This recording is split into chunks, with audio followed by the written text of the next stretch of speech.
You are now listening to Killing the Void with Andrew Parks, a podcast series. All right, so it looks like we are now recording. Welcome to my podcast show, Killing the Void. We have our guest speaker, Jay Cole, today, and he's big on meditation and even wrote a book, and it has a pretty funny title. Do you want to just really quick explain your book's title, why you chose that, and where people could go buy it, and then we'll get into the show and talk a little bit more about it? Yeah, for sure. Well, first of all, thank you, Andrew, for having me on your podcast. This is awesome. I really appreciate you taking the time to do this. And so, geez, I don't know. It's kind of a funny story, man, the way this whole thing came about. And I've been telling this exact same story on like so many podcasts that I should probably I should just have it on a recording, and I'll just play the recording.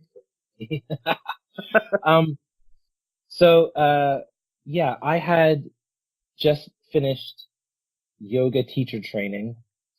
My family had known me before that as like a party guy. I was in a rap band. Like we would go on tours and perform shows and things like that, and just sex, drugs, rock and roll, living the party life, the high life, all of that. So, and then to just do like a complete 180 switch, and I just totally went a whole other direction in life and just kind of left all that music scene behind and got into yoga and meditating. Well, I was always into meditation, but it's kind of really ramped it up. Before we go too far, what was the name of your rap band? The hip hop crew is called Element Control. Because we controlled all four elements of hip hop. So like DJing, graffiti, breakdancing, and MCing. Graffiti? Yeah. I didn't even know that's a thing in hip hop. I guess I'm pretty stupid when it comes to that type of stuff. Man, I don't know. understand that though. Like, how do you?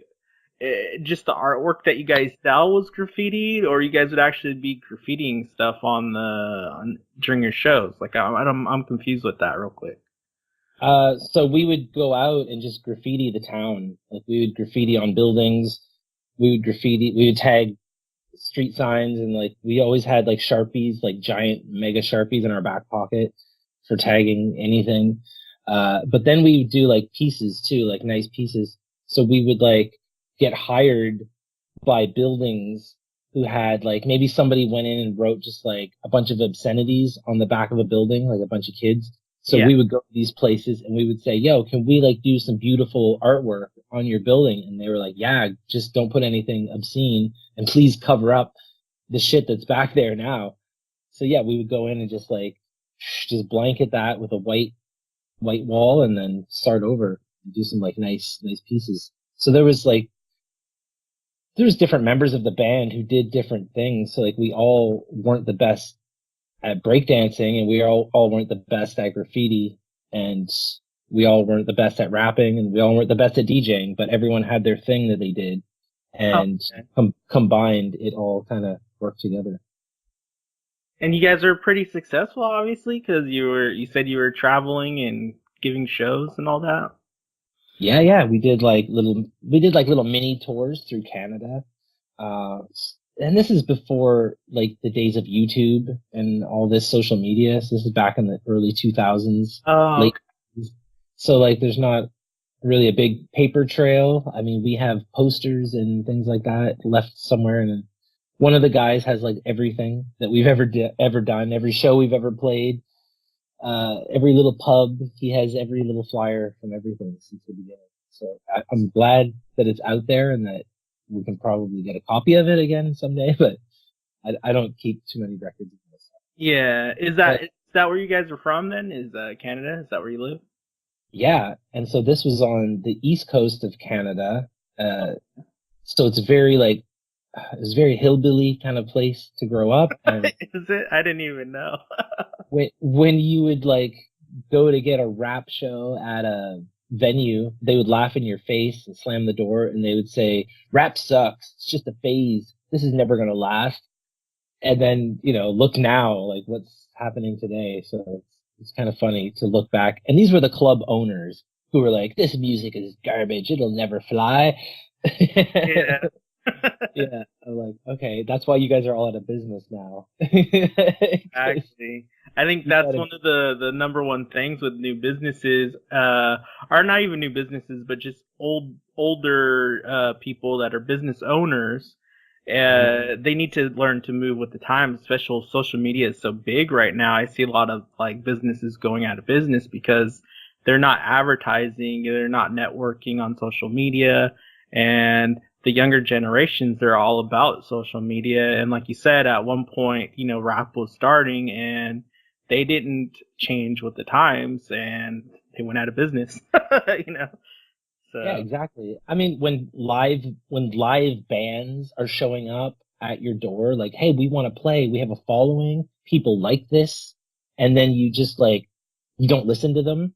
You don't have your ear to the ground anymore in your industry. That's what's going on. And you've kind of you found a little thing that's working and you don't want to change it. And you don't want the landscape to change because you're caught in this rut. You're caught in this loop, in a groove, repeating, and it's making tons of money. So why would you want, "Oh, what's this new music trying to come in?" Like, I'm not going to do that. No one's going to show up for that. Why should I waste my power bill, my staff, for you guys to come in and maybe 10 people show up? Well, little did he know there was more than 10 people going to show up.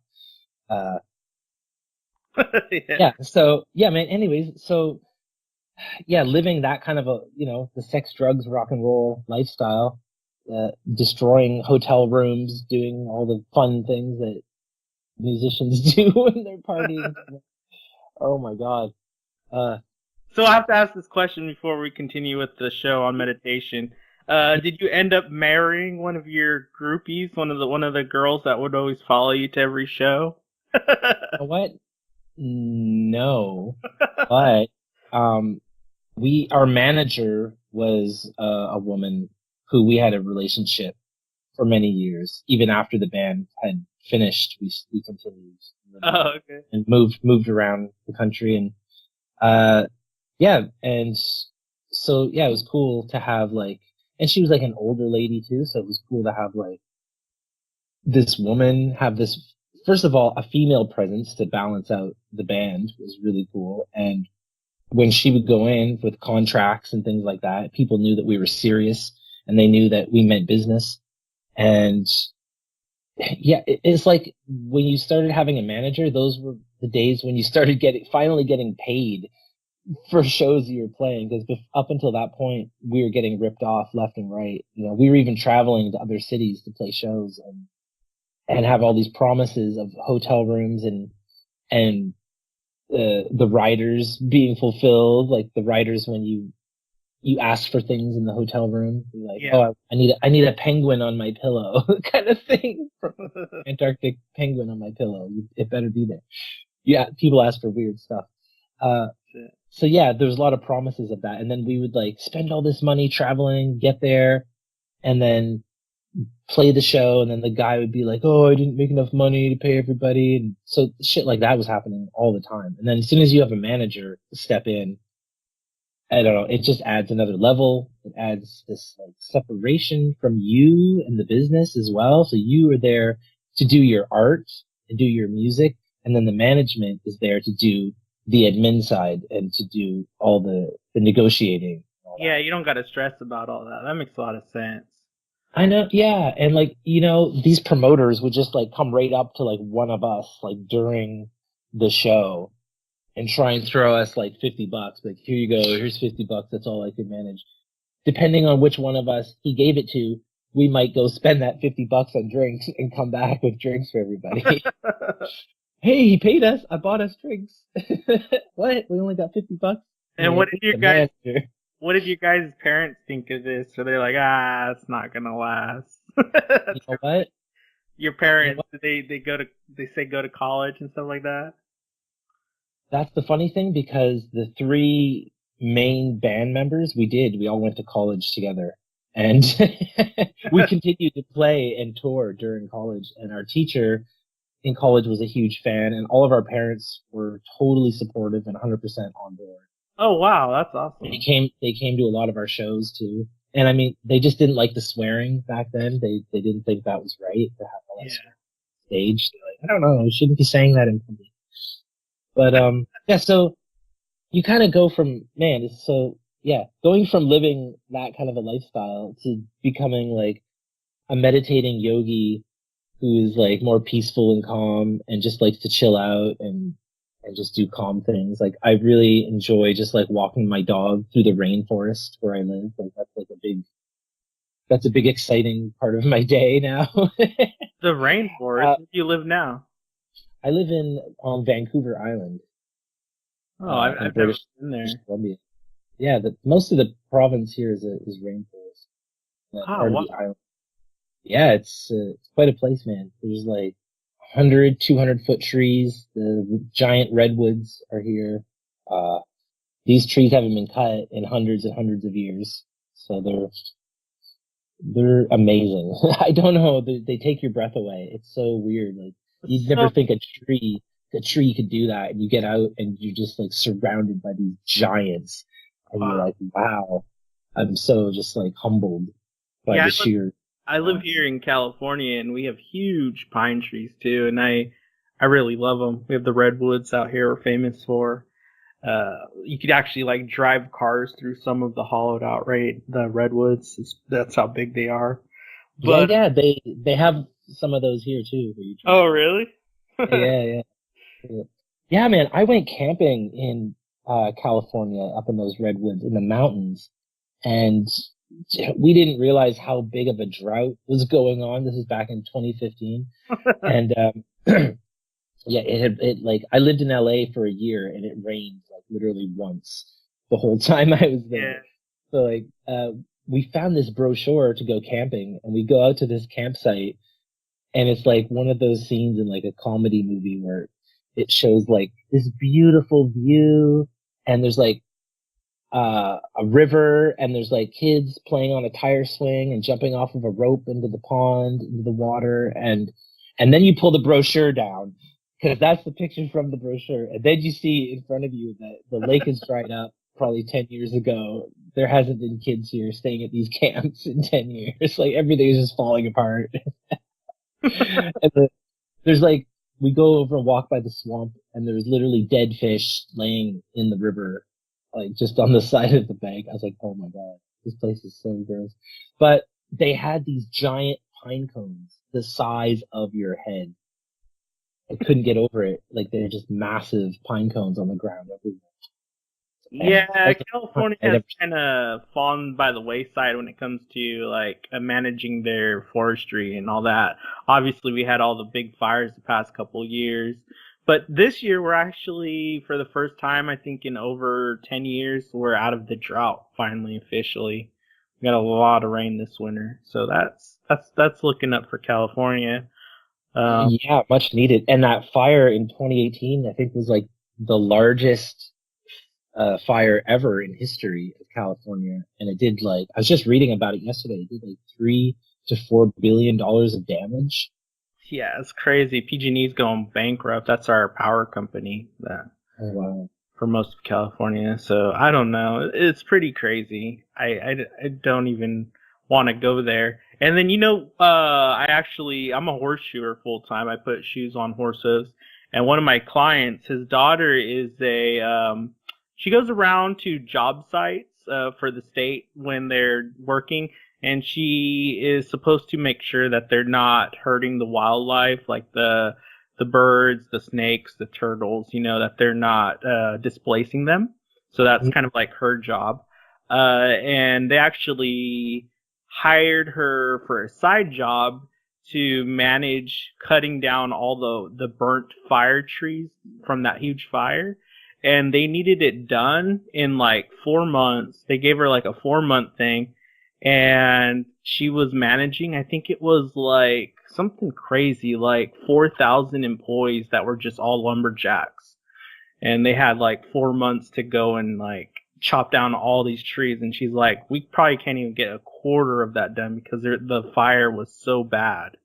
It just burned up so many acres, thousands and thousands of acres, that the time plan that they were on was just unmanageable. So I don't know. I never followed up with her with that, but just from hearing her talk about that type of stuff is just crazy, because we don't really understand how big the fire is unless you look at it like on a map or something.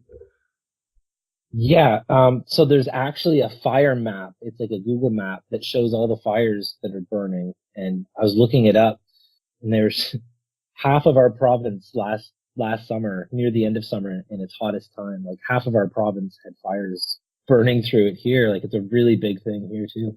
And I heard about that. Yeah, Canada was.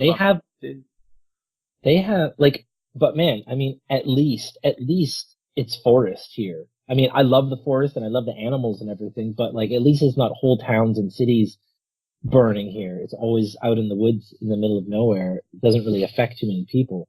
The smoke though, like I'm on an island. I'm on an island that's like a couple hours of a boat ride away from the mainland. Oh wow. And the smoke was reaching us down here. We're at the most southern point of like Canada here on the west coast. I can see Washington State from my window right now. I can see the mountains over in Washington. Oh, and awesome. The smoke though, like man, it like filled our city here for like weeks. It was just overcast skies, and it wasn't overcast; it was smoke blocking out the sun. So it affects us in that way, I guess. But yeah, so the fire. You said Vancouver? Yeah, well, Vancouver Island. Is that by Victoria? I think when I went to Alaska cruise, I think we stopped in Victoria. Does that sound right? That's where I am, in Victoria, and there's all kinds of cruise lines that come through here. It's one of the Dude, that place is expensive. I don't know how anybody lives there unless you're like a rich person or work for a rich person. Well, yeah, there's a lot of self-employed people here. There's a weird gap too, man. There's like this divide. There's like really, really rich people, and then there's homeless people.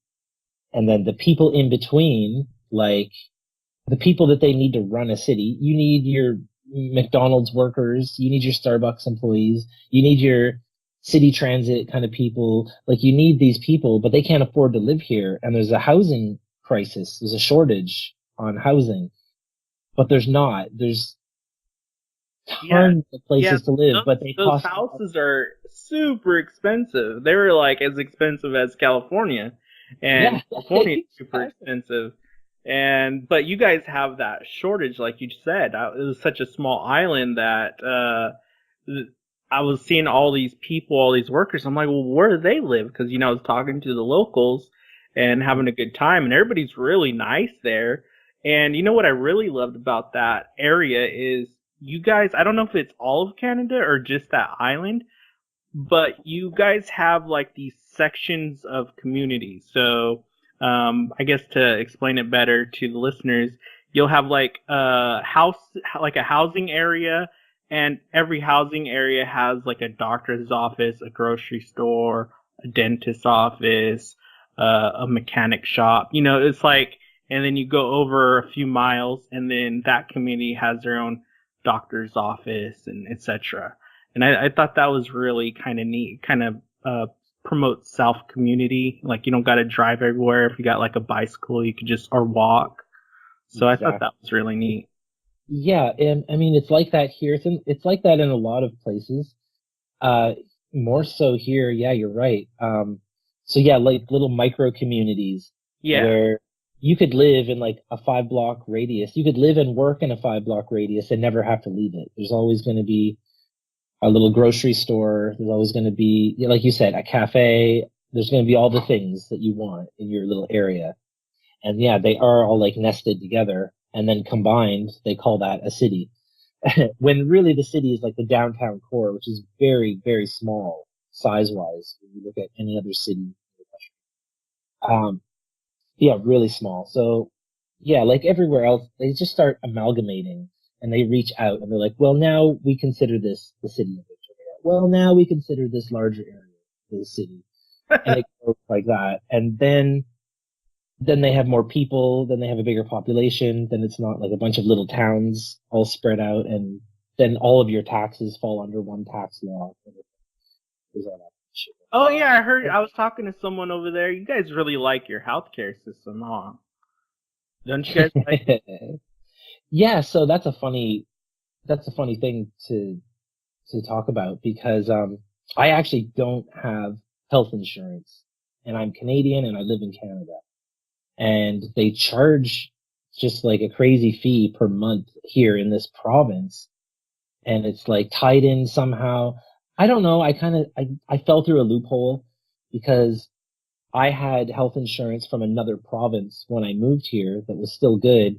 And when I converted my driver's license over to the new province, they said, oh, and then you got to pay your health insurance. And somehow it's attached to your driver's license and there's a fee involved somehow.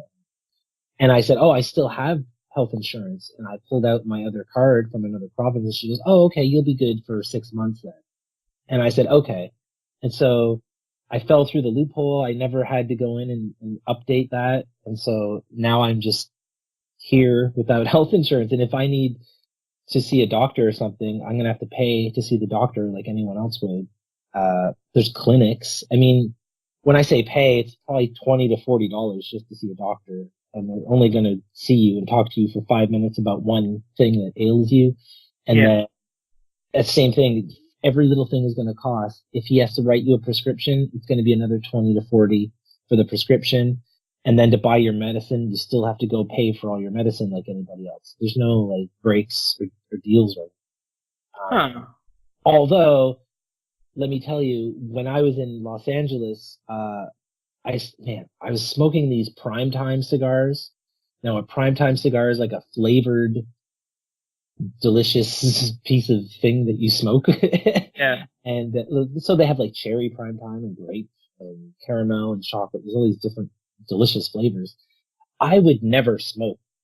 I'm not a smoker of tobacco, but in the summer, on the weekends, once in a while, I would smoke a little cherry Primetime. And when I moved to LA, I was like, oh, well, it's always summer now. And so like for a package of these Prime Times in Canada were $12.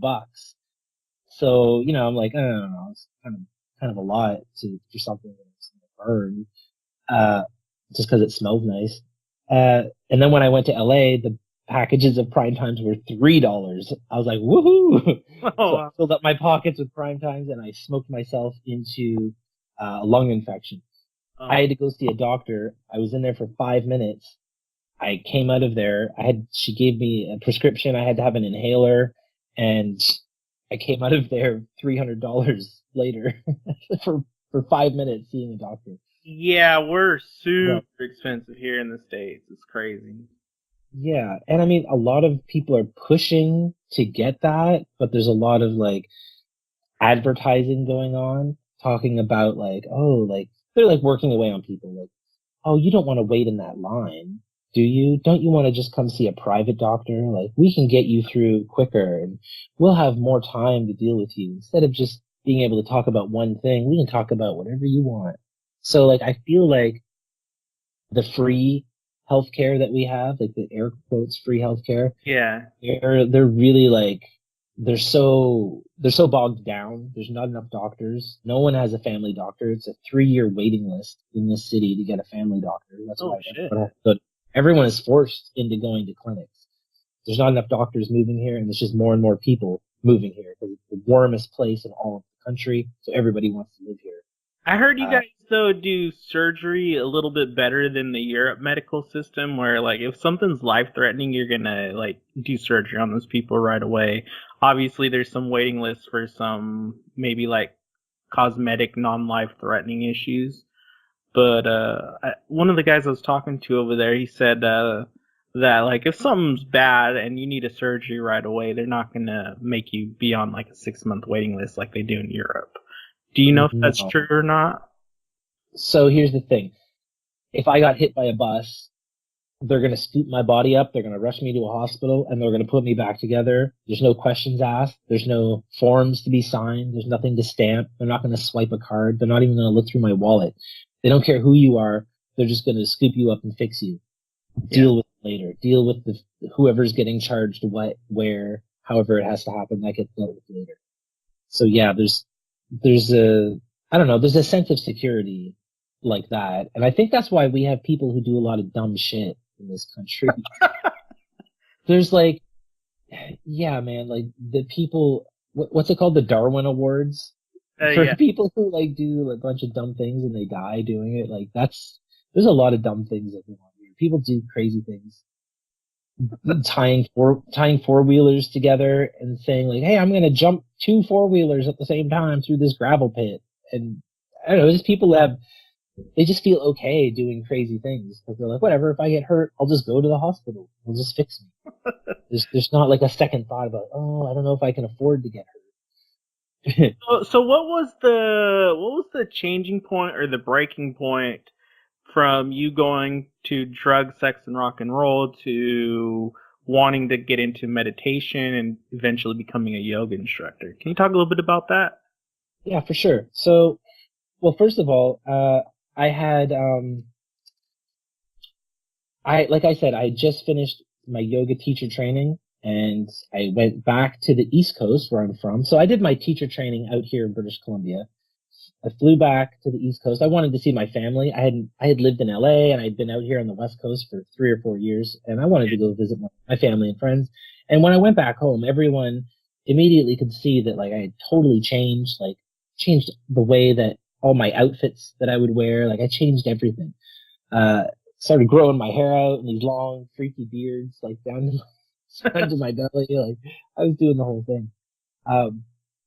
And after yoga school too, like you come out of that like ripped. My yoga school was compounded into 1 month. So it was Monday to Saturday, 8 to 5 every day for a month, intensive training. So if you're doing that much yoga for 8 hours a day for a month, you come out of that with like a 6-pack abs and muscles and toned and you're just feeling amazing. I come back to my family on the East Coast who are meat and potatoes and couch potato Netflix people who don't really exercise and everybody smokes and no one is into health and fitness or anything like that. So when I came back, everybody's like, oh my God, wow, you're glowing and look at you. And then one of the things that everybody was asking me was like, can you teach me how to meditate?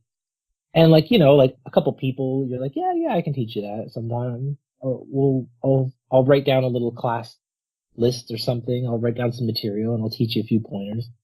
Well, then another person would ask, oh, can you teach me how to meditate? And then another person. Well, after like 50 people had asked me to teach them how to meditate, and now complete strangers who I was meeting through yoga. I was like, I'm visiting my friends and family, but the thing as a yoga teacher, you always try and teach a yoga class when you come to a new town.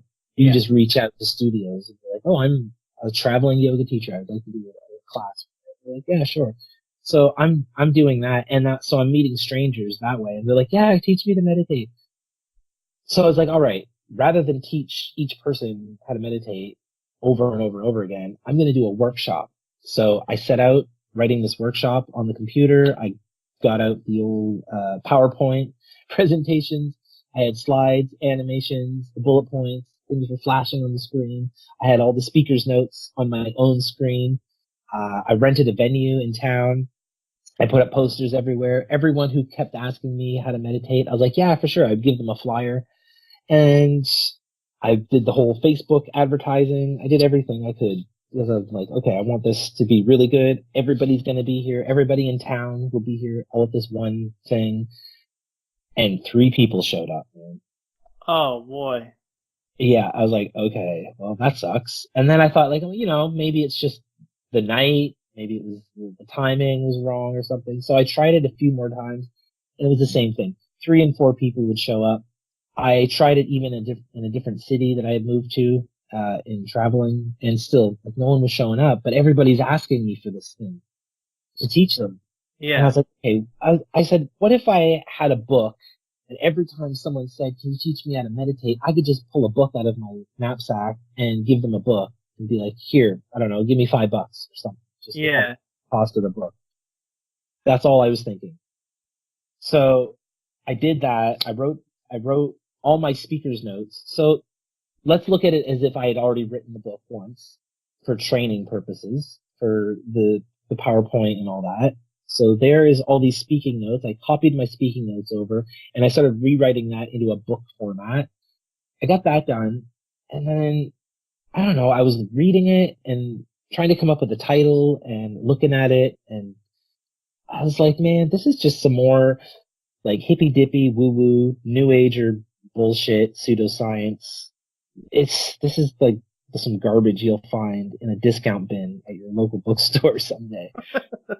So at least I could see that far ahead. And I said, okay, maybe this isn't the right thing to do. So I put it on the shelf and I just thought, you know what, someday I'll figure out something to do with it. 2 years later, I had moved back to the West Coast. So I'm here in Victoria. And this is also a strange thing to happen here in this town because this is like the epicenter of new age hippy dippy woo woo pseudoscience in our country. Okay. Is the hot spot for all of that, like the melting pot. So everybody says namaste when you goodbye. It's a place that's it's very much like that. And sorry, it's on a phone call. It's all good. Yeah. So I'm here in Victoria. I'm walking by a construction site one day, I was on my bike, actually, I was going by a construction site, and I heard tools hitting the wall and yelling and fight noises, and I look over, and then there's these two guys fighting, like fist fighting, and yelling at each other, and then every employee stopped what they were doing, and just like you're back in high school, and a high school fight is going down, everyone just swarmed in a big circle. So there's all these like construction workers with their yellow and white hard hats all bobbing around in a big circle and they're chanting, "Yeah, fight, fight, fight." This fight is going down. And I'm like, oh my God. Okay. If anybody in the world needs meditation, it's those guys right there. Like you're at work, tensions are high, things are heated in stressful situations and shit like that goes down. And so that was it. That was my like light bulb aha moment. Hopped on my bike, went home, hopped on the computer and just started retyping my book. Totally aimed at a blue collar workforce. As I was typing it, I don't know why it sounds silly, but I started having like this light southern accent in my head. And I don't know why, but this just comes from, maybe it's just from where I grew up, because people who were tended to gravitate more towards blue collar jobs, so contracting, construction, physical labor, general laborers, anything like that. They always tended to be more like hillbilly kind of people. And for whatever reason, even if we all lived in the city, these people, they had like a valley twang. They all talked with a little bit of accent. And I'm like, we live in Canada, right? And they're like, yeah, I know we live in Canada. And I'm like, yeah, but nobody talks like that here. Unless you're from the valley, unless you're from the countryside. If you're from like way out there, then this weird accent just happens and everybody has it. And if you go spend any time out in the country, you too will start having this weird like valley twang. And so that's why like the opening line of my book says that this book is best read with a light southern accent. Think Matthew McConaughey. Like, all right. So that's kind of what was going through my head as I'm typing out these words that I'm trying to convey to people. And so then I decided also at that time, I was like, if I want, I'm going to just say a swear word because it'll be a little more relatable to people. I'm not going to sound so prudish and like I'm someone who doesn't swear, like I'm better than everyone because I do yoga and I meditate. Yeah. I didn't want that to be conveyed through here. But then I was like, there's all these weird Sanskrit words, like Hindu text. And I'm like, it's confusing as hell. It's confusing for me, and I know a lot of the words. So I'm like, for everybody else, for all the purposes of this book, I'm going to completely take out all that stuff. Try to take out as much of the hippy dippy woo woo stuff as I could. Because, I don't know, man, that kind of stuff I can see how it would like turn people off who aren't really in that world of magical new age mumbo jumbo stuff. I mean, I am. I love it.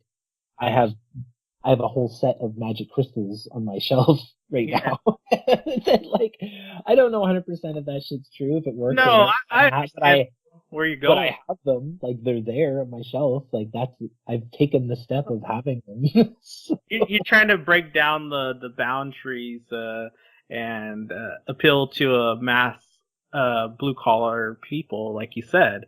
So I understand what you're doing, and I'm actually been writing a book. Mine's fiction though, and I'm huge on reading books. And one of my biggest issues are these books where every other word is this huge word that you don't even know, and you have to you have to look it up on Google, like, you know, the definition of this word or a thesaurus.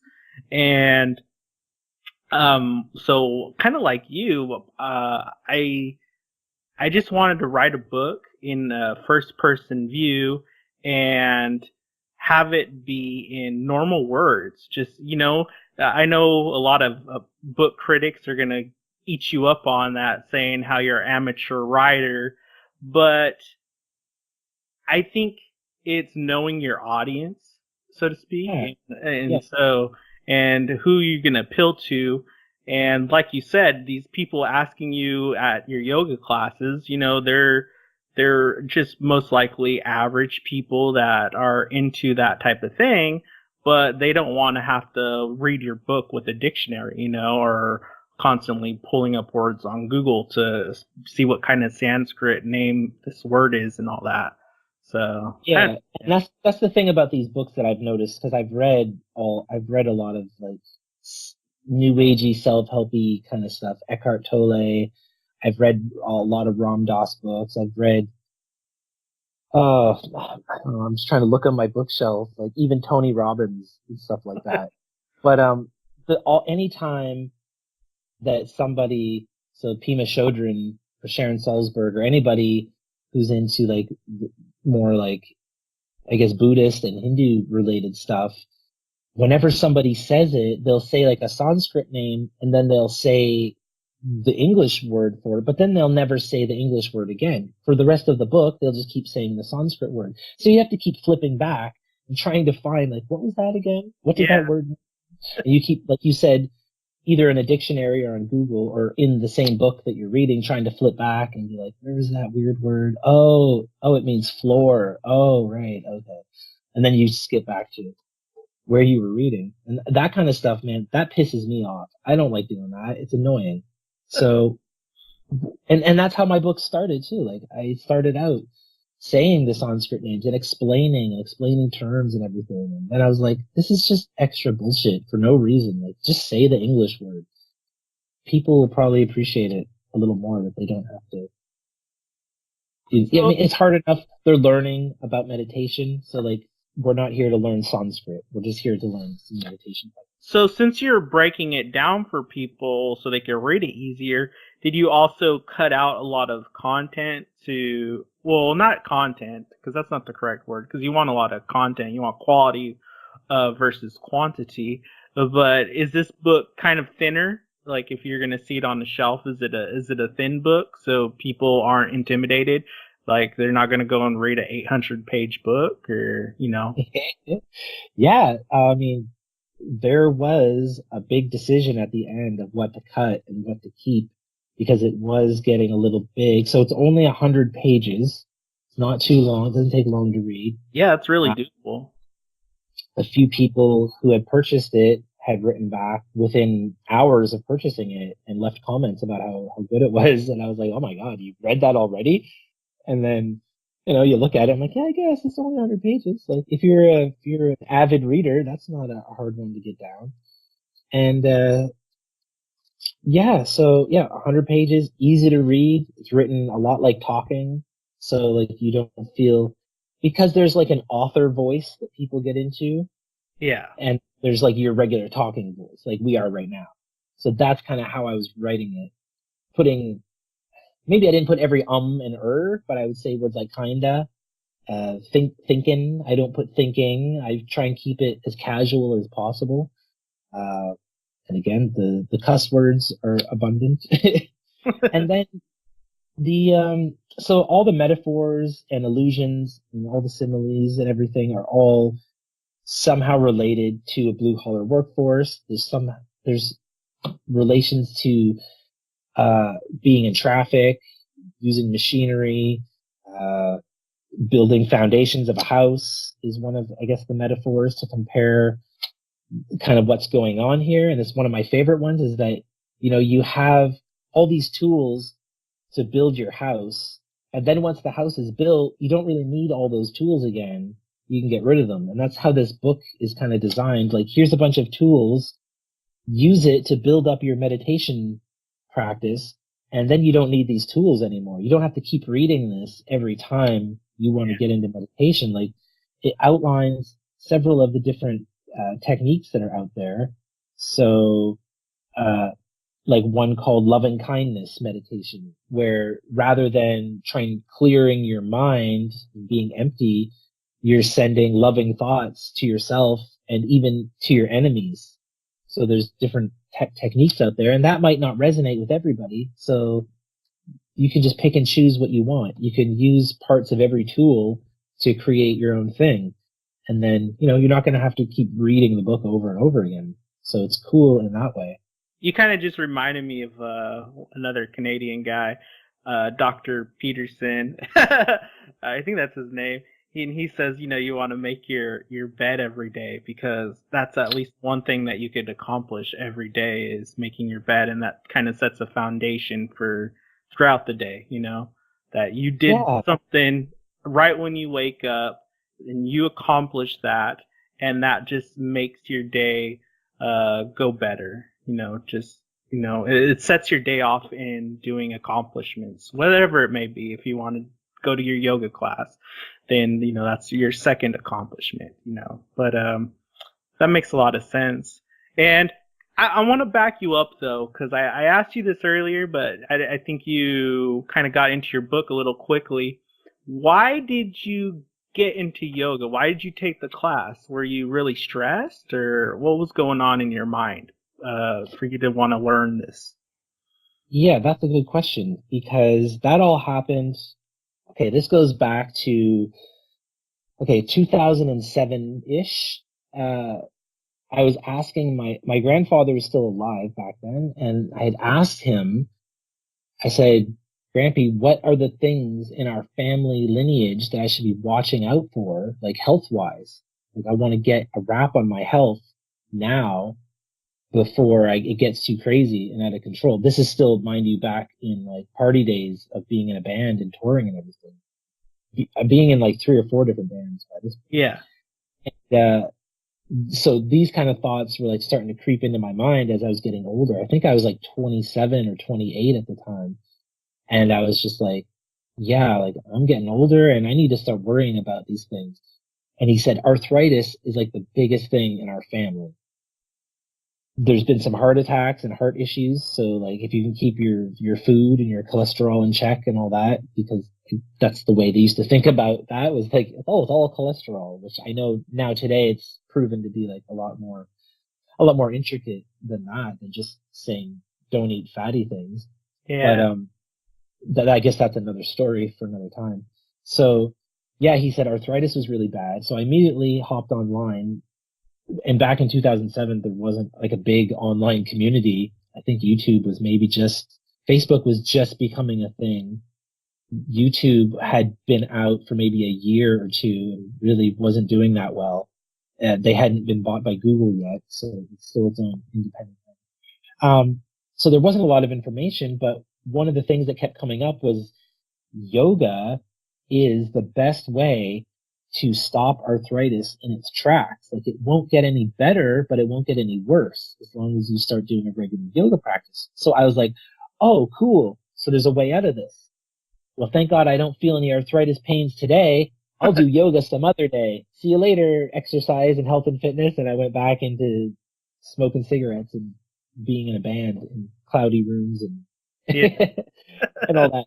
So yeah, let's fast forward. Maybe until I think it was 2010, a friend of mine was really into yoga, and she was like, "Oh, I have a free yoga class." She's like, "Can you come with me?" And I was like, "I don't want to do that." And then other friends started becoming yoga teachers, some of her friends. And so her friends needed bodies in a room to teach a yoga class to finish their course off.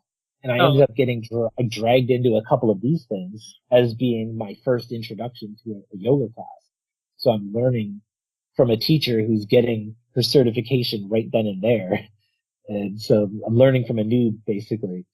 And it was all right, but I was working out in a gym at the time, and I was like, I don't know, it's kind of like just stretching. I don't get it. I didn't get into like the full 90-minute class, feeling what a flow state is. I didn't get any of that stuff. I just did the one yoga class. I was like, this isn't for me. I think I did like 3 of those to help out friends with their final course or whatever. And still, I was like, it's not for me. And then my friend who's having these free passes would bring me to this hot yoga when they do it in the steam room. And I think I did 2 of those, and I was just like, you know what? Don't invite me to this anymore. I really don't like it. But let's fast forward back to 2015 when I had moved to Los Angeles. I was living in LA, so it's that dry heat, right? I mean, I know it's along the ocean, but it's still like that dry desert heat there, which my body is like, yes, this is what I've needed my whole life. I love this. This feels so good. But then I think it was like 3 months in that the first rain happened, and like it rained, man. My body was just like, from going from that extreme dry humid, the extreme dry arid temperatures, and then all of a sudden now it's like overcast and it's moist, it's humid, it's raining. That really like kicked up my arthritis, and I felt it for the first time. My whole body was just like wrenching in pain. Like every body, every joint, every toe, every finger, everything was swollen. And I was like, well, I guess that's it. Yoga starts tomorrow. Like, I got up the next morning. I hopped on YouTube. I started trying to watch yoga videos online. I watched probably 100 different videos. I was falling down. I was hurting myself. People weren't cueing you through the moves properly. And I was like, okay, this sucks. And then a friend of mine, she says, well, her name is Victoria. She says, oh, you need to try yoga with Adriene. And I was like, all right. So I look at this YouTube video, Yoga with Adriene, and that was it. She was like amazing, like the best yoga teacher. I think by my standards, she's one of the best in the world. And I don't know. I just really resonated. I understand her cues, and I understand what she's going to go into. And now, to this day, I still follow Yoga with Adriene like weekly. And it's to a point where like I know her classes so well, I can almost like guess what move is coming next before she even says it. And I don't know. She's just really good at explaining everything, especially to like a noob who's just in on YouTube, her own living room, trying to do it. And then I went and took a few classes down in LA. They're pretty cheap. It was like $9, I think, for like a month pass at this yoga studio by my house for like select classes, and only gave you like 2 classes a day or something like that. But it was all right just to go in and someone could teach you, like, because when you're doing it by yourself at home, no one's there saying, oh, your legs should be up just a little bit more, bing. Oh, you should be a little bit to the left over here. These shoulders should be scrunched in a little bit. Tuck your bum a little. Like, no one's telling you that because it's a video. So by going into a class, you'll have a real teacher. And anyone who ever goes into a yoga class, especially if it's your first few times, be sure to tell the teacher that, because teachers love it when there's a noob, because it gives them an opportunity to have something to do, because it gets kind of boring when you're just calling out cues every day, every class. And when someone comes and says, I don't know what I'm doing, I go, oh, good. There's somebody I can focus on for my whole class, and I can adjust every little thing about you. Just make tiny little nudges here and there and get you into a better position to fully deepen your yoga practice. So I have a question. I tried yoga a few times too at home. It started first with that Wii Fitness, and then I started watching YouTube videos. And one of my issues is I'm very like stocky or bulky, because I was a football player for most of my life growing up. and in school and college and all that. And so I was always about gaining a lot of muscle, and so I was always kind of on the stiffer side. I wasn't as flexible. And now I'm pretty chunky because, I met my fiance, got happy, got fat, that type of thing. And we go out to eat a lot, that type of stuff. And how should new people start if they want to get into yoga? How should they start if they're heavy people?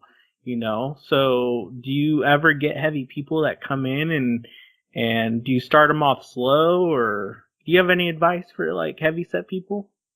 Yeah, I mean, man, there are these plus size women online who, I'm saying like 300 pounds or more, who can do stuff that I can't do. And I'm just like blown away. I'm looking, I'm like, how are you doing that? That's incredible. Like their balance is just so on, and some of the stretches they do, and I'm just like, this is blowing my mind. And like, there's even been like, there was like a girl on Instagram I was following, and I wish I could remember her name because I was watching her from the beginning of her process. And she was like a plus size girl who just started out. She's like, this is my first day doing this. And she would just do a video of herself trying to do some yoga poses. And then fast forward 3 to 6 months later, and she's just killing it and rocking and rolling through things that I'm just like, wow, something I don't like doing. I don't like going upside down. I have like a shoulder issue, so I can't lift things up above my head. So I shy away from poses that have any kind of inversions where you go upside down.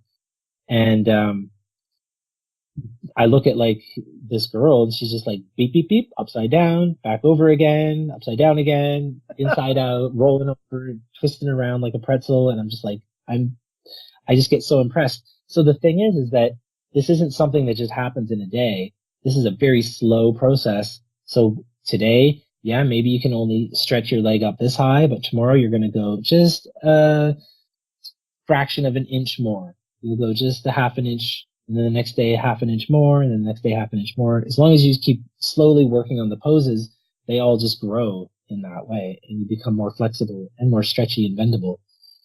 The coolest thing about a yoga class for me was when I felt that flow state sensation, which is the mind and the body and the breath have been completely married together in just this perfect optimal performance zone. You're in the zone. Artists get it, musicians get it, athletes get it, runners get it a lot, running long straightaway stretches out in the countryside, because there's no distraction, there's no stop signs or left or rights or anything like that, and you just go. Fighters get it. People in the army in wartime, they get it. Yeah, I know what you're talking about. Yeah, and so this comes from a lot of discipline and a lot of being able to get into that mind state. So if you don't do the yoga class, you'll never get into there. You have to do the thing to get there. And for me, it would happen nearing the end of like a 90-minute yoga class, and just get into this zone where it's happening. It's almost like that out of body experience. And this was a similar thing that happened to me on stage. So I would be on stage rapping, and all of a sudden I would have like this out of body thing. It's as if my body is there. I've got a microphone up to my mouth. My mouth is going a mile a minute, dibba dibba dibba dibba dibba, but I'm not there. I'm outside of myself, and I'm like looking out into the crowd. I'm like, oh, there's Susie. She's got a new hoodie. Oh, there's Bob and Billy. Like they're here. I didn't think they were coming tonight. And you're like looking around the crowd. You're checking things out. You're checking the time on your watch. You're looking at your buddies on stage. They're waiting for their cue to jump in when it's their time. All of this is going on, but I'm still performing the choreographed moves on stage. I'm still dancing around. My mouth is saying all the words on time, but I'm not there. I'm in this other zone. For me, that is what like a musical flow state felt. And it felt a lot similar, again, in the yoga class. So that was such a really cool thing. There's a group called the Flow Genome Project, and you can find them online. They have a really good Facebook group that really supports each other in being able to design your life in a way that will better, I guess it creates a better environment for flow states to happen throughout the day. So there's little things you can do.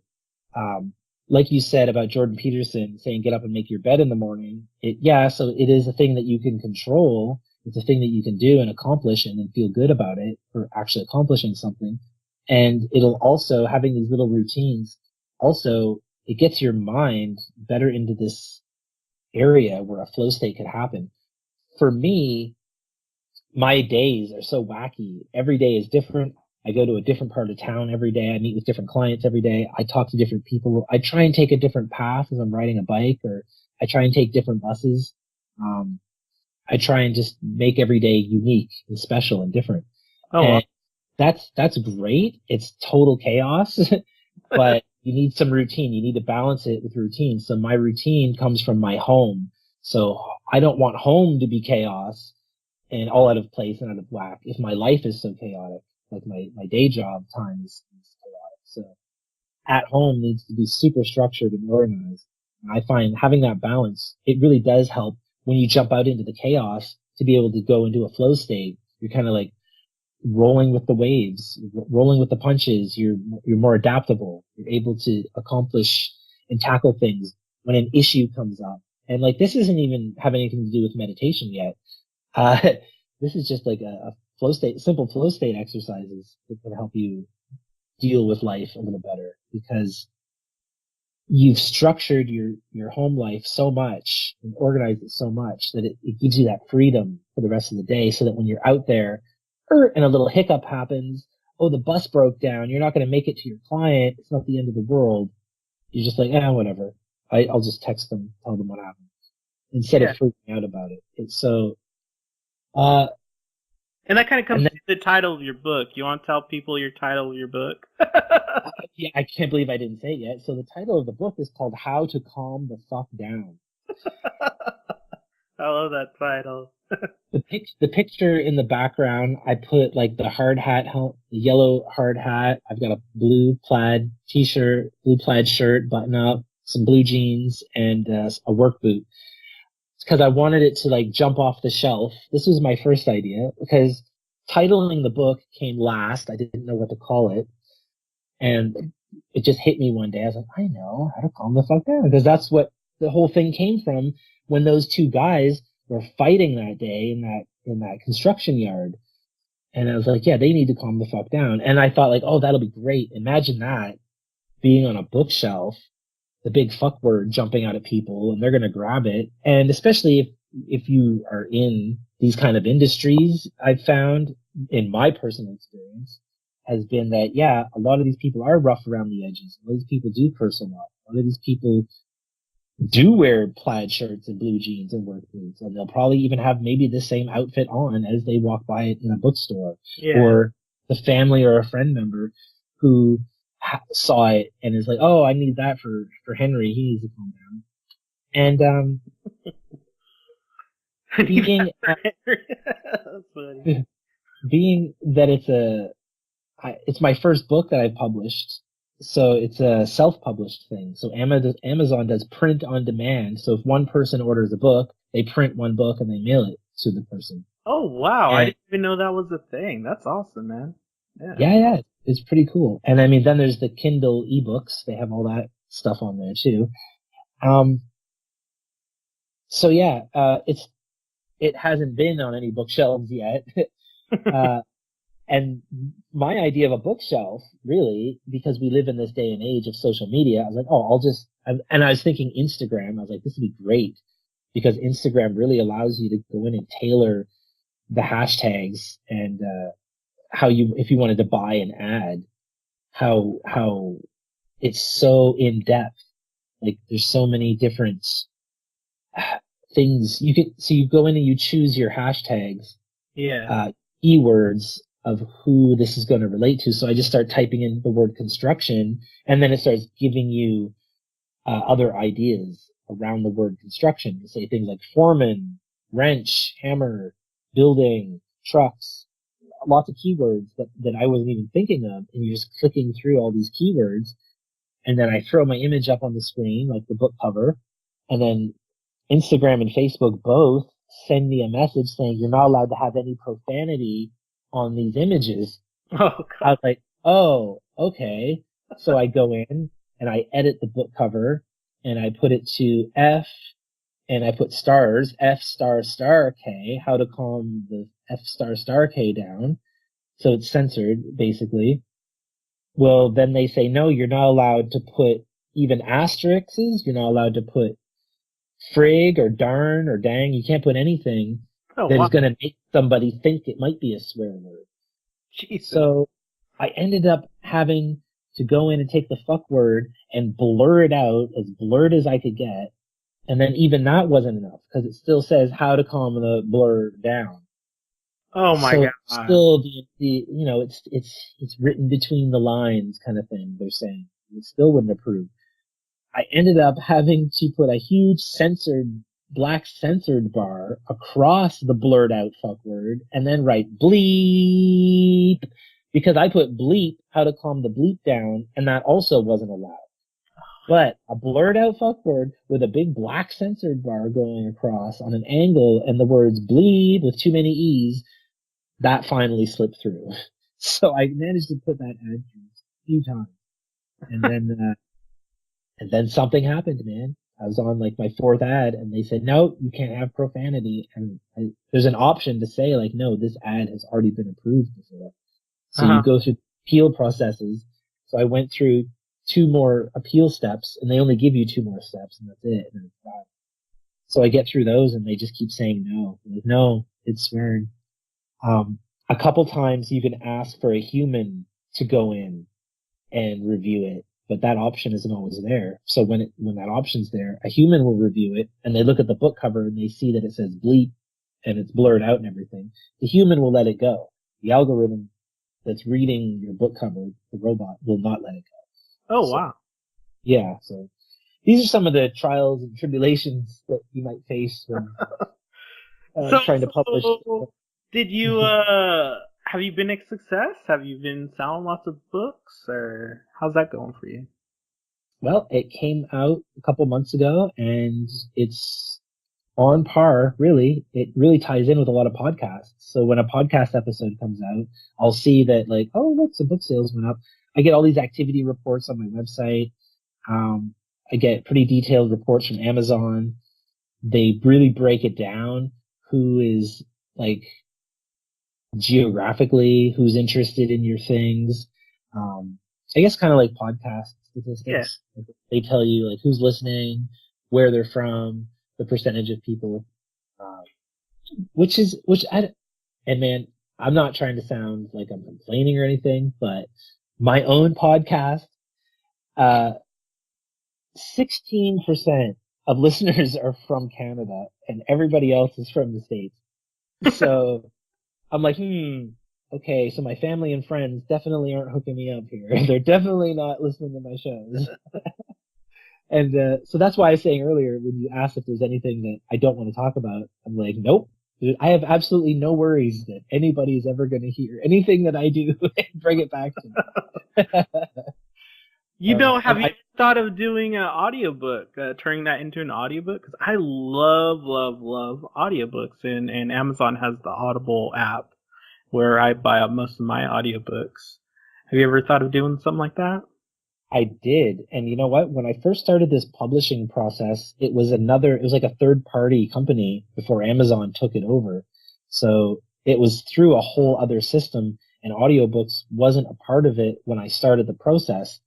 Then when Amazon took over, they just bumped over everybody's account to Amazon. So rather than log in, it was called CreateSpace. So you would go to CreateSpace, log into CreateSpace, which linked to Amazon. Now Amazon just runs the whole thing. So now, yeah, there is an option for an audiobook.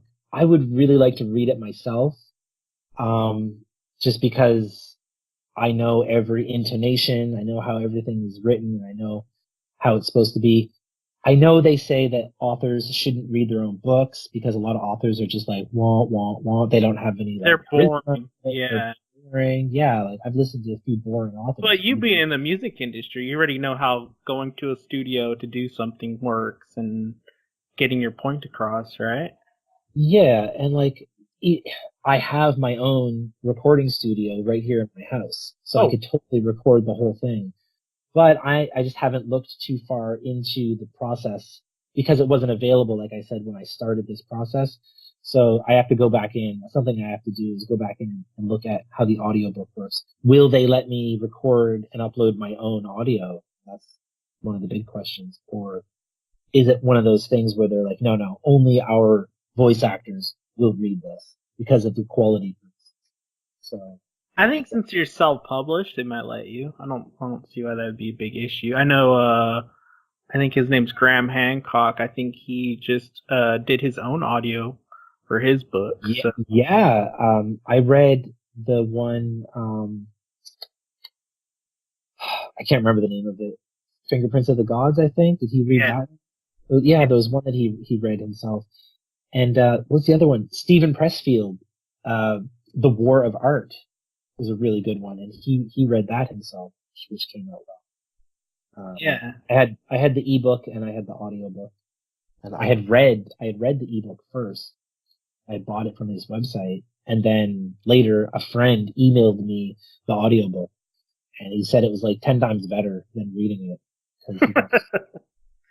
I don't know. Man, I have a problem. I listen to probably 40 hours of podcasts every week, but anytime I've ever tried to do an audiobook, my mind just wanders. Like I can't stay on track for something.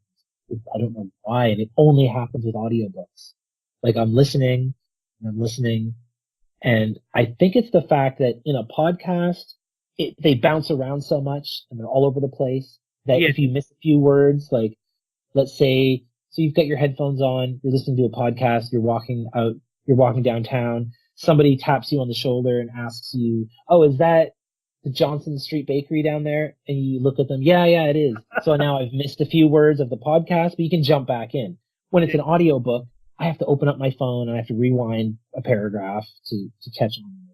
I have to do that too. You're right. And it's usually only when someone is talking near you, because you're paying attention to them for a second, and then you're like, shit, I totally missed that 30 seconds of what they just said.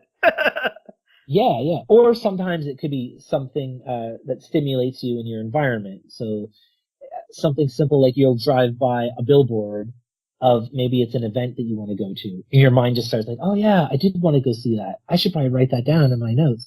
Well, now I've been thinking about the billboard and I'm not listening to the audiobook. That kind of stuff seems to happen quite a bit. Well, but I was excited to have you on my podcast because me personally, I deal with anxiety. I had this big spark of anxiety. I think it was 2008, 2009, somewhere in there for about a year. My cousin was expected to be at my house by a certain time, and her sister left from the same destination and arrived like 30 minutes earlier, and we're like, what the fuck? It only takes 15 minutes to get from point A to point B. And so now we're panicking, so we all like drive different directions, different roads, back to point A to try to find her, see if she got in a wreck.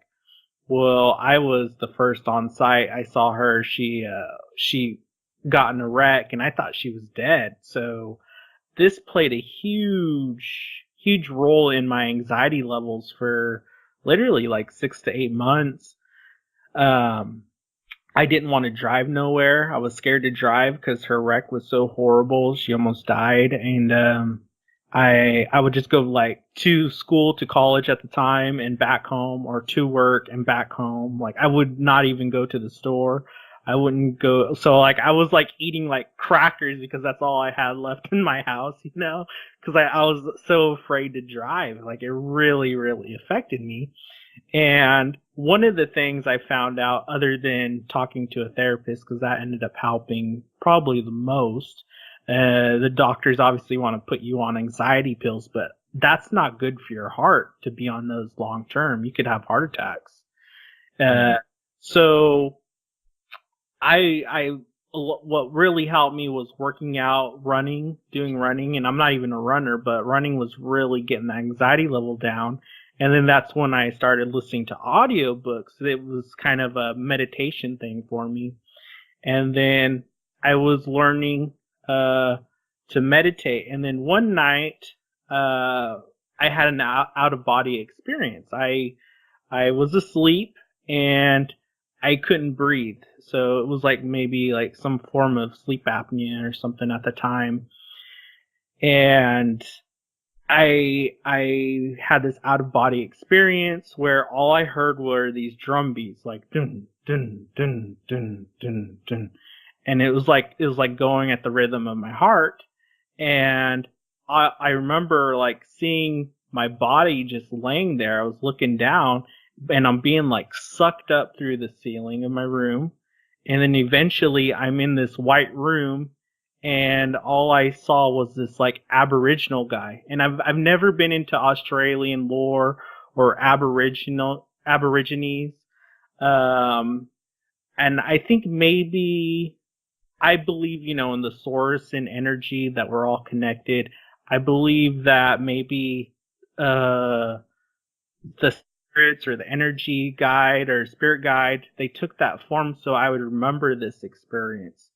And because it's pretty hard to forget this Aborigine looking dude. They kind of look almost like cavemen, not to be rude or inconsiderate, and then in their garb, and he's just sitting there, slamming this drum just over and over and over again, beating the drum, not slamming it. It wasn't even really hard, because he wasn't putting on a rock show or anything like that, but I was in this white room, and he never said one word. He just kept beating the drum, but I understood in that moment why I was there. Nobody had to say anything. It's like this moment of like pure clarity where you're there because I was there because they were giving me the option. They said, look, you have been giving up on life in the past 6 months or so.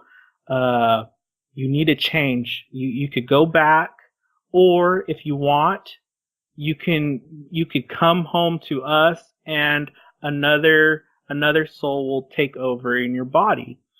And they said, because you're dying, you're not doing good. So there's something wrong with you, and we don't want you to suffer. So we're giving you this option, this one-time option of you coming home to the source, or you could go back in your body and try to live the life like you're supposed to. And at that moment of like pure clarity, like I knew that I wasn't over with my life, that I understood what they were telling me, and I wanted to get back down to earth and start living my life again. So that's when I started going into a little bit of meditation, a little bit of yoga, because I had that moment of realization. And when I woke up, I couldn't barely breathe. So like I knew I had stopped breathing. Like I was like trying to get all that oxygen in. Like I hadn't been breathing for like over a couple minutes.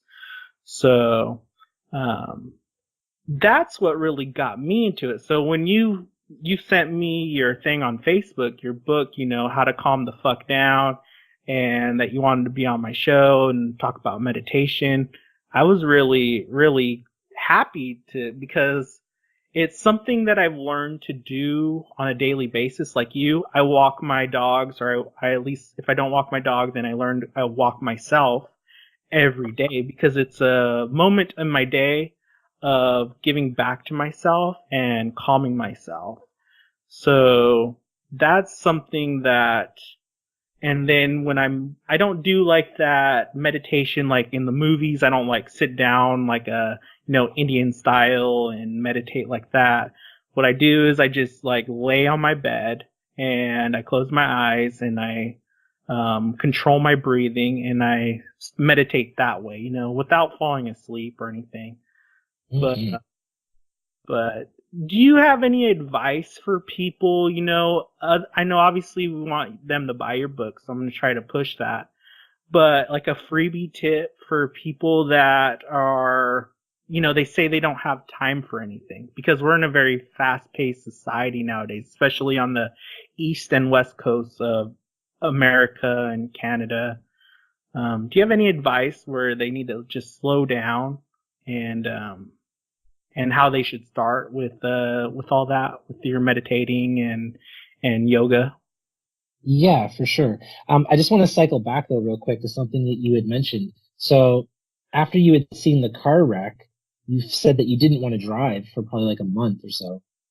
Yeah. Were those like thoughts that you were having and you recognized them, or was this kind of like an autopilot? Maybe you didn't realize that you didn't want to drive, and that, like, was it something you were like, no, I don't want to drive, I'm scared of driving? Or were you just maybe making excuses to not drive or finding other things to do to not drive? It was a fear. It was all based on fear. I was afraid to drive because I saw how bad that accident was. So I think it was almost a little bit of PTSD. Um, and that led to huge anxiety, panic attacks. And I don't know if you ever had a panic attack, but it feels like you're having a heart attack. So I actually went to the ER one of those visits, and they're like, you're too young for coming in here thinking you're having a heart attack. They said, I'm not even taking you in the room. And he goes, he made me feel really stupid. He goes, the most people that come in for this issue, he goes, are ladies between the age of 40 and 50. And in our area, they're Hispanic females because they have a harsh family life where the males are hard on them and they have to take care of all these kids and do all this housework, and they're all full of stress and they have panic attacks. And that was kind of like another little bit, that was before my out of body experience, but it made me feel stupid. And so at that point, I was like, what the fuck is wrong with me? I feel broken. Like I don't know what's going on. My body was becoming extremely acidic, extremely acidic, like to the dangerous level. And I couldn't get my pH balance level. I was eating basically just maybe a quarter cup of rice and maybe like chicken broth like per day. Like I couldn't eat anything. I lost like 40 pounds in 2 weeks, maybe less than 2 weeks. It was like really bad. Like my body was starting to shut down, and I think that's why I had that out of body experience where, for me, you don't have to believe in a God or the source of energy, that we're all connected. But for me, I believe in that. And I think that's why I had that spiritual awakening where they're saying, hey, look, you're killing your body, and if you want to come home to us, you can, but we're just going to send another soul into your body because your body's not ready to die. It's still healthy. It's like your baby, and you're not taking care of your baby, you're letting it die with you. So that was a big eye-opening experience for me. I don't know if I answered your question right, but No, for sure. No, because like scared. I was just scared to drive. It's not that I didn't want to drive because I wanted to go and hang out with my friends. I wanted to go to the store and try to find some alkaline food so I'm not so acidic. It's just it was this innate fear of driving, and I don't know why. Yeah. Yeah, no, that totally answers it. I was just going to relate it back to like meditation, that's all. Because recognizing your thoughts is a part of something that happens with daily meditation practice, and you start to not get so attached to them and think that they control you or that they can force you into being a certain way. So yeah, like when anxious thoughts do arise, I mean, and this isn't for everybody. I know there's a lot of people who are like have clinical anxiety. There's some like really harsh cases out there, and this isn't always like a cure-all for everybody, but it will work for most people. Is that when you can start to see these thoughts coming, you can recognize them as such, label them, and watch them go away, and they won't have control over your life. But again, like, yeah, it's different for every case. It's different for every person. So it's not like you could say like, oh yeah, for sure, meditation will fix your anxiety. It can do other things, mind you, like lower your heart rate, lower the blood pressure, which helps ease anxious feelings. But as for like a few tips, I guess that kind of relates back to also is like how does this even work? Like what's happening here? So one of the things that's happening is that you're training your brain and your body and your heart and your lungs. You're training everything to know that it can exist in this other way. For somebody who's just like go, go, go, go, go all the time, your heart and mind racing 24/7, just go, go, go. For someone like that, their body doesn't know that it can exist in this other way. It doesn't know that you can be awake and not have to be thinking about what's the next thing, what's the next step, or what were the steps that I did yesterday. Being present in the moment is always a good thing, being here and now.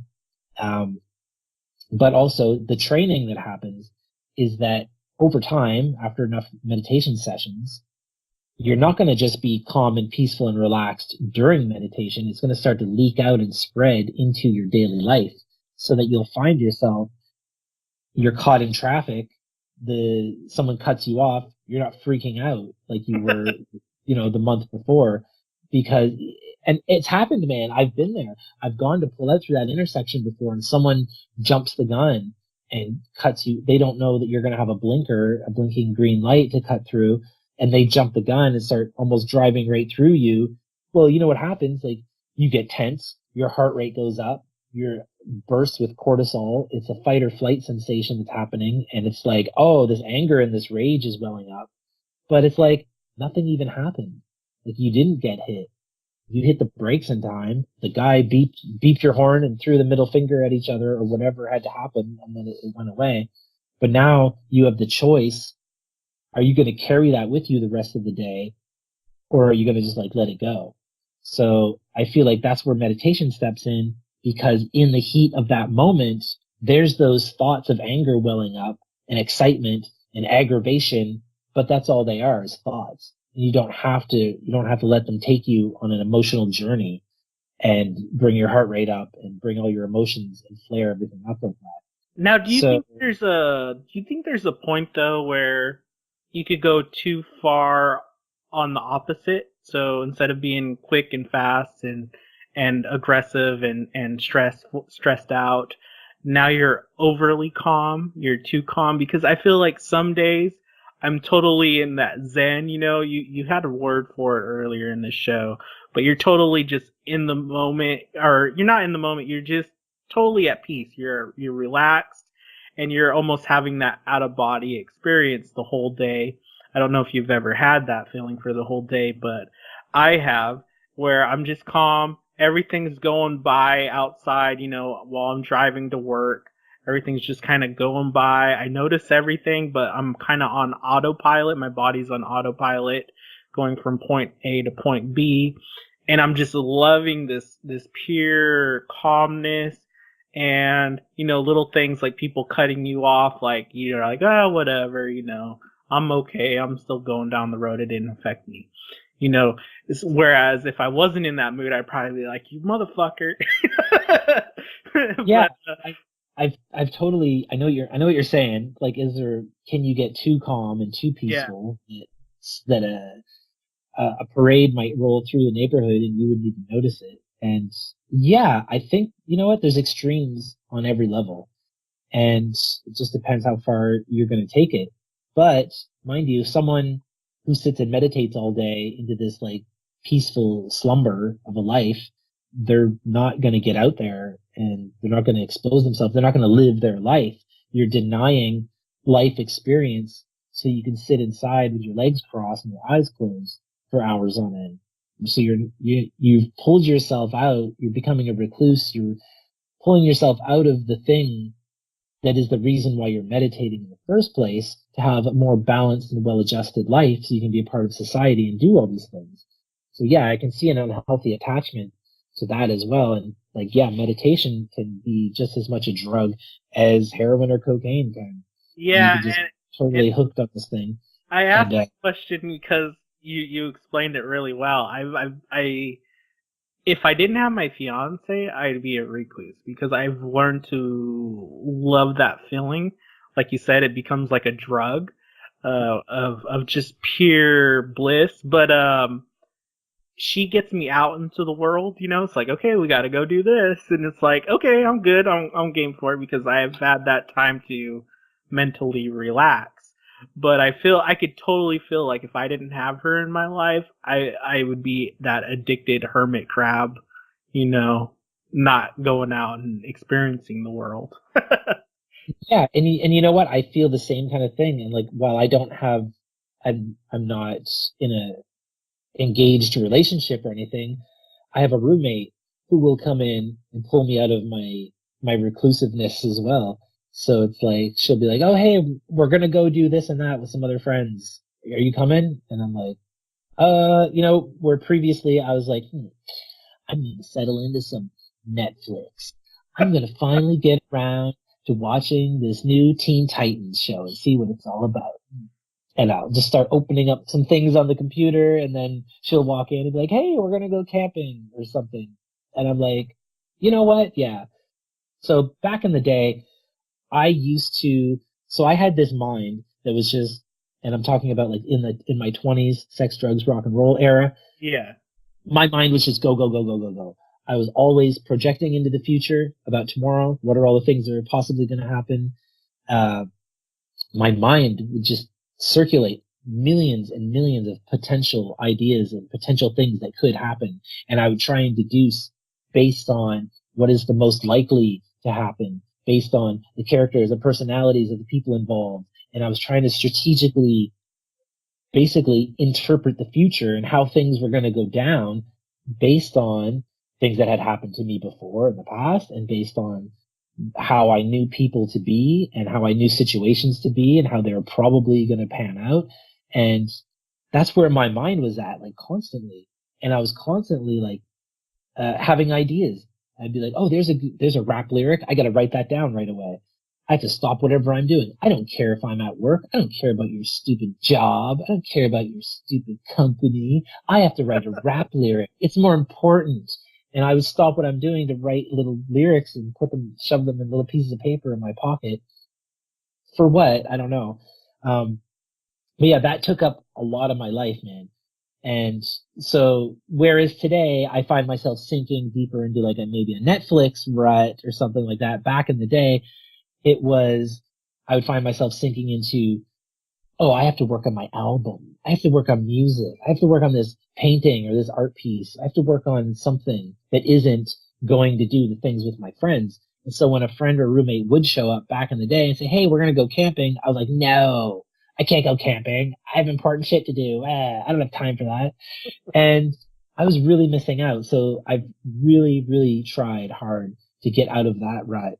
And by I don't want to say I quit music, but by quitting being an active role in the music industry, it's not something I think about all the time. I'm not having to write every little thought down. I have a million thoughts. I have a million awesome thoughts, and I don't have to tweet them, and I don't have to Instagram them, and I don't have to write everything down. If a story idea, maybe a short story, will just float through my mind, I don't have to run home and write it down and ignore life. So that just was that. So now today, like I said, when my roommate comes in and says, "Hey, want to go camping?" I kind of like weigh the things. I'm like, okay, sit and stare at a screen or go out into nature with some friends and have a good time. So I'm really trying my hardest nowadays to go out and do the thing and be a little more vulnerable. Yeah, and do you feel that goes back to you starting yoga? Like, that seems like a very good, any type of workout, but for you, yoga, that's a good medium, right, for you? So you're both working out your mind and body, and you're also kind of relaxing at the same time. It's kind of like you're doing everything at once. You're kind of balancing yourself out, so to speak. And you're not overly stressed and workaholic, and you're not overly lazy, because you know, yoga is hard work. It really is. It takes a lot of core strength. And I actually should be doing more of it, because I'm always pulling my abdominal muscles in the type of work I do, you know, wrestling with 800-pound horses, you know, to put shoes on their hooves. So they're always pulling at my core, and I'm always going to the doctor, and they're saying, well, you got a torn abdomen right here, or you pulled it here, and, stuff like that. So actually, yoga would probably be really good for me. But do you feel like that's a good, like I said, a good medium for people? Like it kind of balances you out all around? Yeah, so that's kind of what's going on too. Yoga is basically moving meditation. Your breathing is on time. And so, yeah, so for anyone who doesn't know, every yoga pose has an in breath and an out breath. So as you breathe in, you're going to push your hands into the ground, scoop your bum up into the air, into a downward dog formation. And as you breathe in, you're going to swoop back down. So each part of every pose, breathe in as you bring your left leg up, breathe out as you bring your left leg back out again. There's always an in and an out. And so it's always on this track. It's on the timing of your breath. And each part of every pose is also mixed in the timing with your breath. So you've really married the two together, the breathing and the body, and then the mind just follows suit after. So yeah, definitely something to try if you haven't tried it. And anyone at home wants to try it, Yoga with Adriene on YouTube. And for a couple of freebies or a couple of tips to throw in about meditating anyways, I say just do a minute. Just do 1 freaking minute, man. Like, set your alarm 1 minute earlier in the morning. Or if you're like me, I use my mobile device, so I have multiple alarms on my phone. I'll set one. So sometimes I don't know where I'm going to be for my morning meditation. Sometimes I skip it altogether. If I get up and my mind is just like, pow, pow, pow, pow, pow, pow, pow, it's already going full steam ahead, I'm probably going to skip that day. There's no sense in fighting and pulling at it. There's no sense in sitting there and an hour is just crawling by and you're just like miserable the whole time thinking like, oh my God, is this over yet? Is this over yet? Where's my alarm? Is this over yet? You don't want that. If that's happening, just skip it. Do something else. Go write. Go read. Just go back to bed. Like there's other things you could do instead of fighting with yourself about how peaceful you're being because you're not being peaceful if you're fighting with yourself. Your mind is all like, bah, bah, bah. So there's mornings like that. Yeah. Where you can just totally skip it. But I will set, let's say, for example, so I do my meditations in the morning at 4 a.m. because that's the best time when there's no other people up in the house, there's no pets awake, there's no kids from the neighbors running around outside, minimal noise, it's just dark, it's quiet. I sit up in my bed, cross my legs, I don't even get out of bed, and that's it. I just go for an hour. So some mornings I know, like I said, maybe my mind is going crazy. I'll shut the alarm off and I'll do other things.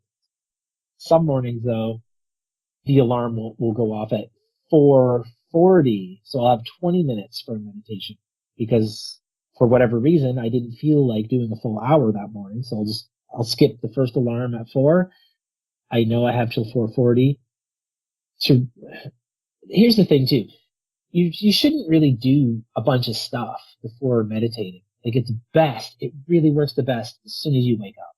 So if you're gonna get up and look at your phone and go for a run and drink some water or drink coffee or anything like that or stimulants, like no, forget about it. Throw it out the door. The best time as soon as you wake up. So by setting your time, I really agree with you though. I'm gonna interrupt you real quick. Yeah. As soon as you look at your phone when you wake up in the middle of the night or early in the morning, your mind switches. It's like a light switch. It's really weird. So I agree with you. Anybody listening, I advise you not to look at your phone until you're ready to get up and start your day and go to work or whatever you're doing. I think that's a big no-no for people. They always want to go and look at their Facebook account really quick or see who liked their last post, or who texted you in the middle of the night. I don't think people should be doing that until they're absolutely ready to start their day, their work day.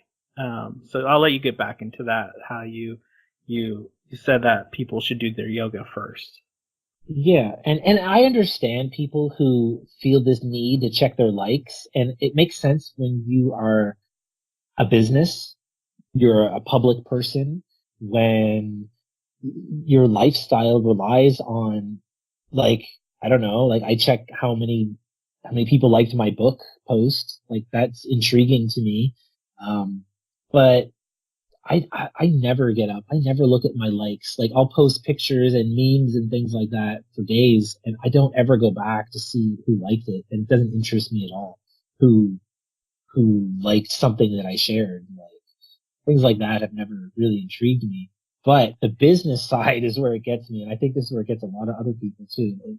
So whether whether it's getting you on your own personal level through your personal network of friends and who liked what I said, they're gonna probably get you on the business side of things too. So they're still getting me either way. But I just feel like, I don't know, it's because it's a business, it's a way of life. There's an income happening because of it. It's kind of a thing that you kind of want to keep an eye on. It's like someone who has a storefront kind of wants to keep an eye on how many customers are coming through the door. How Oh, many people are interested in what the thing is that they're doing to sell to, pay for their livelihood in this world. So yeah, it's a double-edged sword in so many ways, man. It's one of those things where like it's so deeply integrated into society now. You can't do anything without working through like Facebook or Instagram or Twitter. The three big ones have totally taken over the whole internet. And every street, every sign in every business has a Facebook logo and an account name. Every business card has it on it now. It's really blown up in that way. And yeah. it connects everybody too, man. Like I would love to get off of this, but then how else am I going to talk to my mom on the East Coast? Random text messages or something. It's great that I can see that she's sharing pictures, and she's into horses too, man. Horses have been a big part of my life. So she posts a lot of horse pictures and horse memes and things like that. And, we interact in a different way Yeah, than just speaking on a phone. It's like it's small micro interactions spread out throughout the week. So I didn't have to call and say, "Oh, hey, mom, blah blah blah," but she knows I'm thinking about her because I liked her horse picture.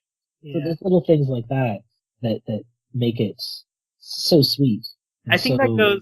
that goes back to how you do your teachings though, and all that is you need to learn to balance your life out a little better. I think what's the word? I think our culture nowadays, westernized cultures, we have addictive personalities, and we kind of go overboard too far to the right or too far to the left, and we should probably have a little bit more balance in our life and a little more discipline.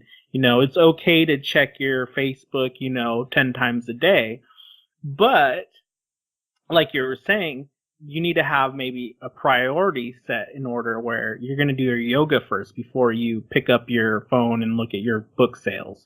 Or, while you're at work, you need to be focusing on your work because that type of job demands focus. Maybe you're a pharmacist and you're dealing with medications all day long. And if you give a wrong dosage, it could kill someone, so you need to learn to only look at your phone on your breaks or, lunch break, etc.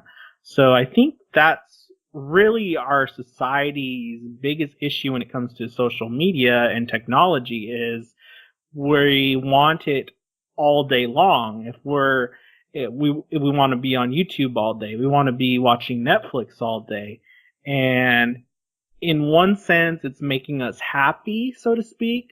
But on another sense, it's making us also a little bit lazy. Where my mom will post something on Facebook and I'd hit that little like button because it makes them feel better. It releases, little endorphins. They've done studies where if you get a like on something, you have a little endorphin rush. And you don't have to make that weekly call like you said.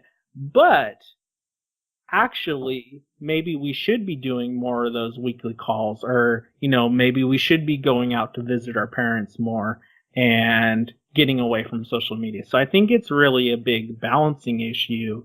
And that's one of my biggest struggles because my stepdad, his health is failing since he had a stroke, a year and a half ago. And it's like, okay, every time I go out there, I'm only going out there to help them because he can't do certain stuff now. And it's like, I'm not really getting that bonding time that I should be getting. And it's like, but man, my life is so busy. I got all this stuff I got to do. And, so if he posts something on Facebook, I'll just like it and that'll make him feel good. But really, I should maybe be going, take him out fishing for a day or something like that, and get that quality time. So I think it's just a internal struggle that everybody's kind of going through now with this technology. I don't know. How do you feel about that? Oh man, I don't know. It's hard to say where it's going, where it's growing to. It's hard to say if they will even continue to hold the power. So like the three big ones, like the Facebook, Instagram, and Twitter, are they going to continue to be the three basically overlords of the internet? Yeah. Or are we going to start to realize that this isn't what the internet was? Like if you just go back to the 90s and early 2000s, this was the wild, wild west, this landscape. And then these entities stepped in and took control, and we gave it to them, and we let them just take over everything. So that now, whenever you talk to somebody, the first thing they ask you is, "Oh, do you have a Facebook page?" And it's like, "Oh, really? Like, do I have to do that? Like, that really? I got to do that now? Like, I'm here to do whatever the silly thing is that you're doing." Like, does it really warrant? Is it necessary to have a Facebook group for every silly little thing? Yeah, like maybe all you do. Like, I met a guy who he fixes vapes. So he'll fix vapes. He'll go to your place and he'll fix your vape. And he'll give you some juice or whatever, however that works. And that was like his thing, vape guy on a bike. So he would just show up remotely wherever you are. He'll go to you. He'll fix because these things break down apparently and they get all gummed up. And he'll go there with a little kit and fix your vape. It's like, okay, does he really need? He's just a vape guy. Does he need to have a website and a Twitter and an Instagram? Does he need to have all this? Probably not. His word of mouth business. That literally you get to your saturation point of clients. You can't squeeze any more clients in. It's not like he's going to hire employees to be the vape guy on a bike with him. It's just kind of a thing to do to make some extra cash. Like, it's not supposed to be like everything doesn't need a Facebook group, basically, is what I'm trying to say.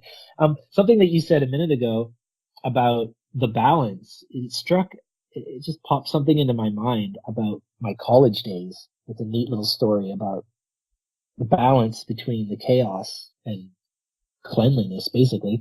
So I lived with my friend Sarah, my best friend Sarah, in college, and like we had an apartment. We didn't live in dorms or anything. We had an apartment, and it was an adult apartment. So there was like a couch, bedrooms with beds and furniture and lamps and lampshades, and we had pictures up on the wall of our family and friends. We'd have like the traditional things you would see in a kitchen, like artwork of a piece of bread by the pantry. We had a fully stocked fridge. We had a liquor cabinet that we kept stocked. We had, like, I don't know, we just kind of like adulted in our college days, and our apartment was spotless all the time. People would come over and, just being young kids, people would come over and we would make them take their shoes off at the front door. Like, no, you don't wear your shoes in my house. You wouldn't wear your shoes in your mom's house. You're not going to wear your shoes in my house. So you take your shoes off and you have respect for your friend's place. But it was so clean, and people would always say, like, wow, it's so clean here all the time. Well, it's not that it was clean all the time. We lived there. We went to school. We each were in different classes. So coming and going at different times made it difficult to schedule things like cleaning your apartment and organizing things like that. So what we figured out was to keep the balance of all this cleanliness, we needed a chaos deposit. So a chaos deposit would be a drawer or a cupboard where you could just throw all your shit. So you could we would go through the apartment, pick up every little pen, eraser, business card, money, change. I guess there wasn't really like there wasn't cell phones back then, so I mean there was, but nobody had them. So there wasn't like chargers laying around everywhere. But you just pick up all the little knickknacks, all the little ends and pieces, and you throw them all in this drawer, in this chaos drawer. Well, then you look around, you're like, oh, my apartment's clean now. Like for the most part, a little sweep, and then it's done. By having that chaos deposit, it really helps balance things out. So by trying to be too organized, if we would have, okay, well, where does this little pen go? Well, now we have to have a pen place. It'd eat up a lot of time of your day. Yeah. It's a lot of time, and it's something insignificant like a pen. The pens go in the chaos deposit. If you need a pen, there's always going to be a pen in there. Probably 100 pens in that drawer. Just go look in the drawer, like a junk drawer. Yeah. So by having the balance, the apartment stayed super clean, and the chaos deposit stayed full of chaos. So the two worked perfectly together, and the other students could not get over how clean our place was. And we would always just tell them, like, oh, it's because of the drawer. Go look in the drawer. That's where we put everything. We just do a quick, like, and throw it all in. Like when kids used to hide everything under your bed kind of thing. Like that would be the chaos deposit, and the room looks spotless. And then your mom looks under your bed, and it's like, uh-oh, busted. But, now that you're like out living on your own in apartments and things, there's no mom to come in and bust your chaos deposit. So it's totally okay. And like I said, it keeps a nice balance. That's actually a really good idea. I never even thought of that. I might do that here. I still have one to this day. Like, it helps. You just gotta have like a little space to throw all your stuff. And yeah. So like, if we were having some friends come over for an evening, potluck dinner or anything, I know I can just take all this clutter everywhere, off all the ledges, windowsills, everything, every desk, every surface that's gathered clutter throughout the week, and it can all go into a chaos drawer. That's it. All right, Jay. Well, I think we should probably cut this episode because it is getting long, and maybe I'll be back again because you're a really cool dude to talk to. Do you mind if I put if I put your book cover as the cover photo on my podcast episode? You can do whatever you want. Okay. Whatever's best for your show. But before I go, I wanted to finish off my freebie tip about meditating in the morning. So if you're someone who gets up at 7 in the morning, maybe set another alarm for 6:59. And then also set your 7 a.m. alarm. 6:59, the alarm goes off. You sit up in bed, close your eyes, do the minute of meditation. Then the 7 o'clock alarm goes off. Get up, go about your morning routine the way you would any other day. I guarantee you by next week, you're going to try and beat that 1 minute, and you're going to be setting it probably 5 minutes earlier. That's how it worked for me. I did the 5 minutes. I remember back in the day doing 5 minutes, and then, wow, like, okay, I can do more for sure. And so you try and challenge yourself.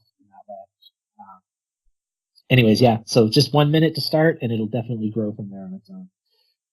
Yeah. Everyone can find me on my website, www.jaycoleyoga.ca, JAYCOLEYOGA.ca. Same thing all across everything. As we just talked about, as I was just slamming them and shitting all over them. Facebook, Instagram, Twitter, Jay Cole Yoga. And my podcast is called Beyond the Mat. Okay.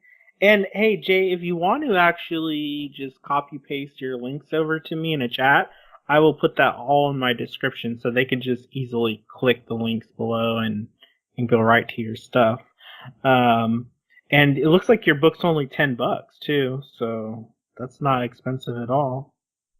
Yeah, I think it's even cheaper in the States. So I think it's $7.50 and maybe $3.50 for the Kindle. Oh, cool. I was trying to keep it at an even 10 for Canadians, but then it was 10 for a while, and then I think maybe the exchange rate changed a little bit, and now it made it 10.05 or something silly, and I don't know. Yeah, I think it's my mom. Isn't it Mother's Day soon? So I think I'm buying my mom one for Mother's Day. Because she has that, she's kind of like, I guess growing up, I was like always the doll and she was like the kid. So She's always full of energy, so this would be a good one for her. How to calm the fuck down.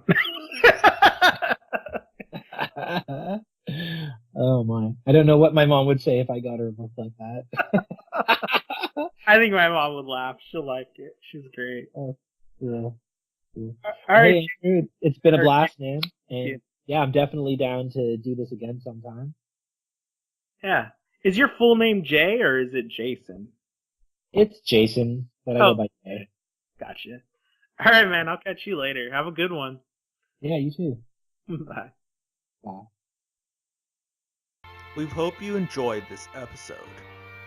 If you'd like to find out more about Killing the Void podcast, you can visit our website at www.killingthevoid.com. You will find links to download our latest episodes. Thank you and have a good day.